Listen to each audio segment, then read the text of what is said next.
share with you some things that I've learned over the years, and being a person who's involved in the performing arts for, I won't tell you how many years because that'll kind of allude to how old I am, but we'll just say many, many, many years.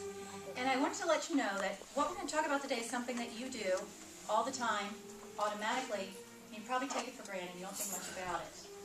But if you're going to give any type of vocal presentation, you're going to need to think about something kind of important. But before we get started, I want to just say, ask a question of you all. How many of you in here are singers? Wait, you have to be good at it. You sing? Well, Oh. okay, now I'll ask again. How many of you are singers? I didn't say you have to be good. Oh, okay. Yes. Oh, yeah. I ain't good, but I sing. Everybody should be raising their hand. Okay? Okay, so why would I say that? Why would I make that statement, that we're all actually singers, do you think? What is singing, basically? Talking in a melody? Sustained speech. And I can, we're all good talkers, right? I bet we're all good talkers. So all we're really talking about here is sustaining that note, for example, in a song. And in order to do that, what do you think we need? To breathe. Okay, we need to breathe. Good.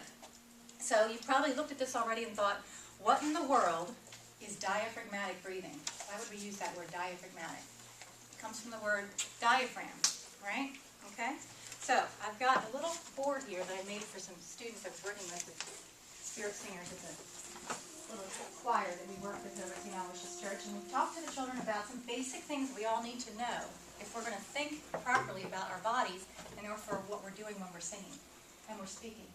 Basically, and you can go ahead and read along what we're doing here, but you look at this and you say to yourself, okay, well, we take in air, either our nose or our mouth, we bring it through, down here through the pharyngeal space, down through the trachea, which is the windpipe, okay, and it goes through the bronchi, which lead to the lungs, and then we have this crazy thing down here called a diaphragm. Well, how does that take part in all this process?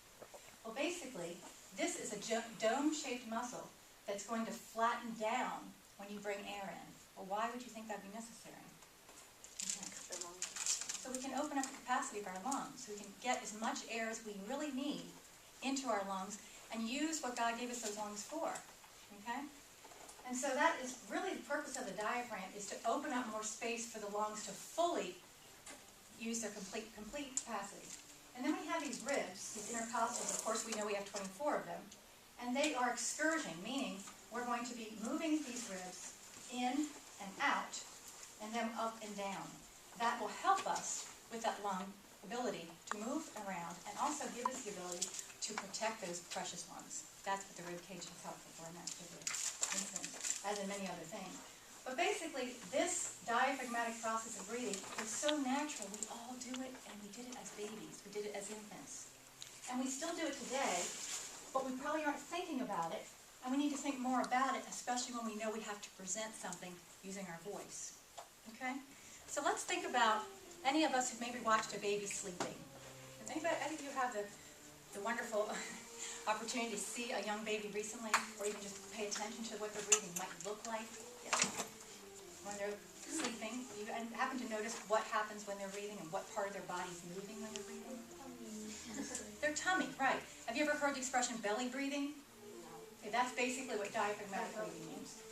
This part of your torso, this part right here, the abdomen, should actually stick out. Now that's against all we've ever been told, right? We've been told, suck your belly in, right?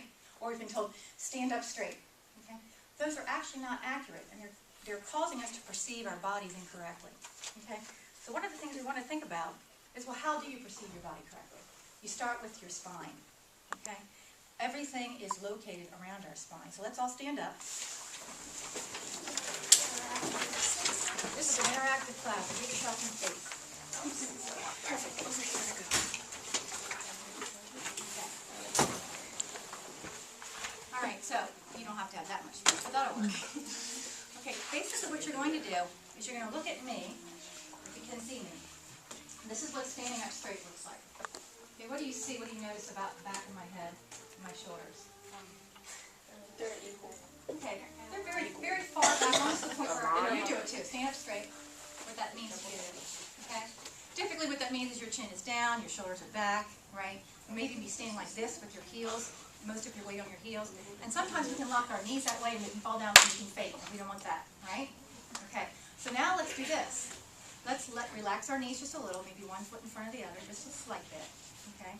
And let's actually, instead of our shoulders being back rigid, let's have them relax carefully and slowly and calmly, so to speak, right where you feel comfortable with them, okay? And let's think about our chin. Is it up here? Is it down here? No, it's just forward, okay? And we're almost slightly forward as if we're ready to do something with our bodies, because we are. When we speak, when we sing, it's all movement. It's something that we're doing. It's action, okay? That will help you right away get in the right stance, the right alignment. So when someone says stand up straight, technically what they really mean is get your body aligned. Where? Around your spine, because your spine is your center, okay? So now we're ready to begin whatever someone's throwing at us. In this case, we're going to get ready to probably warm up our voices, right? Especially if we're going to do something like speak or sing. I'm assuming you're all going to be presenting a poem of some sort that you've written. Is that correct? Actually, it's a poem. They haven't written them. They haven't written them. It's from an anthology. It's a recitation program and contest. Okay. Okay. So they are going to be judged per se on what their presentation is. Exactly. How they're presenting this particular poem. Exactly. Okay. Good. So, are we going to present it, or are we going to present it well?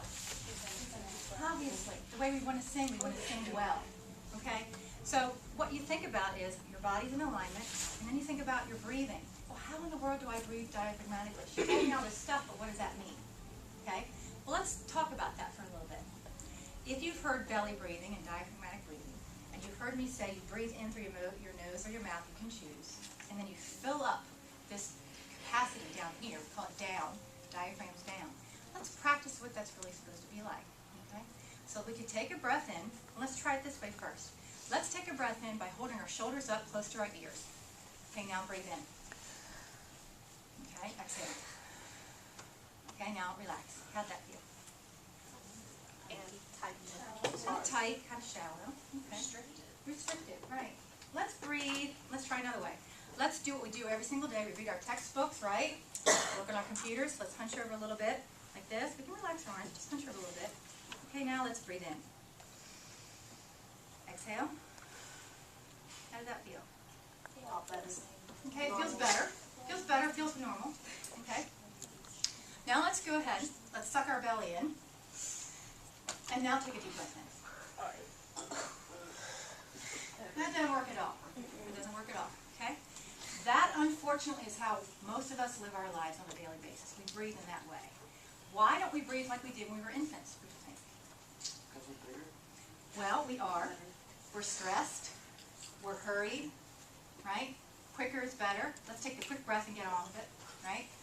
We rarely take time to smell the roses, which in this case means breathe in and breathe out. Take in the full amount of oxygen to do what? Feed our cells. Basic part of our living systems is our cells. So it's good for us all throughout our lifetime to think about this kind of breathing.